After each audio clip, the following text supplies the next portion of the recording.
Yo, what's good, my people's graffiti blazers in the building? Here to give y'all a game discussion. Today's discussion, I think a lot of games could use the karma system. Now, after playing the game Infamous, which is, in my opinion, the best game in the world and one of my favorite games, it made me think about something. What took what took video games this long to actually make a karma system for certain games and shit? But more importantly, why mainly this game? Infamous is only one in a handful of games that actually use the karma system. I think Fable uses it, somebody told me. I'm not sure. But it is one of the main game series that actually use the karma system. So between Infamous, Infamous 2, I forgot the Festival of Blood had it. I don't think it did. I think it was just the vampire one for the blood. I, I don't know, I missed that. I had to go back and play that. Infamous Second Son, and again, I'm not sure if Um, First Light had it. I gotta look back into that series also. But yeah, I always thought it was funny that Prototype didn't have the karma system. I also thought about like maybe it's just Sucker Punch that actually has it or certain games around it. I feel like the karma system that would be a great idea to put into a lot of games. In my opinion, I feel like if Naughty Dog would actually sell somebody the rights to Jack and Daxter, or actually, you know, if they decide to do it, I know they're not, but if somebody had the rights to Jack and Dexter and put the karma system in that, so Jack can release his black ego if he kept doing bad things, or if he did so much good things, he can keep life ego. For those of y'all that's Jack and Dexter fans. No, that's just an idea. I thought that would have been cool to have, in Jack 2 and Jack 3.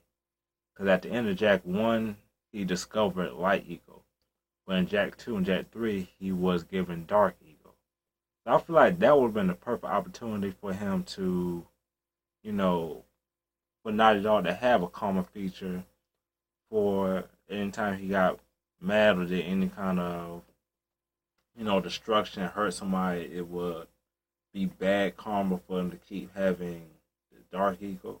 Or if you help certain people, it could, complete certain mission, you can do the light ego. Just something to think about. But I had a discussion with this one of my friends. I always thought like it was just kind of strange how a lot of games don't have it. I feel like Prototype that would have been the perfect game to have karma system, since Prototype is very similar to Infamous in a way. And there was another game I played. It was similar to the karma system, but not quite. I forgot what it was. Mm, I really wish I could think about it right now.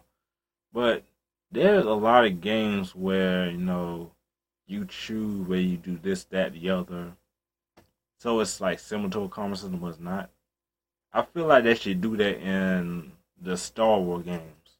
Like certain Star Wars, like what was that one they had? Unleash the Force. I feel like if you was an apprentice, you can choose whether you want to be the dark or the light, but actually have a karma system to make your choice a lot easier. So that's just an idea of mine. I feel like it's 2016 now. Maybe input in the 2017, make a karma system, make the karma system a whole bunch of games. It'll be a lot cooler and it'll be a lot more fun. That way, you don't have to choose sides if it calls for it. You can keep replaying the game. Oh, The Walking Dead. That's what I think about the Tall Tale games. Yeah, Tall Tale games, The Walking Dead. That was really similar to the karma system in a way. But I feel like you was still somewhat of a good person. I feel like if Tall Tale actually put in the karma system into all your choices and it determines whether you're gonna be a good leader or a bad leader character in the game. You know, Switch it up. So since we're still waiting for the Walking Dead season 3, no, it's a thought. I'm hoping somebody finds this and puts that idea to the game.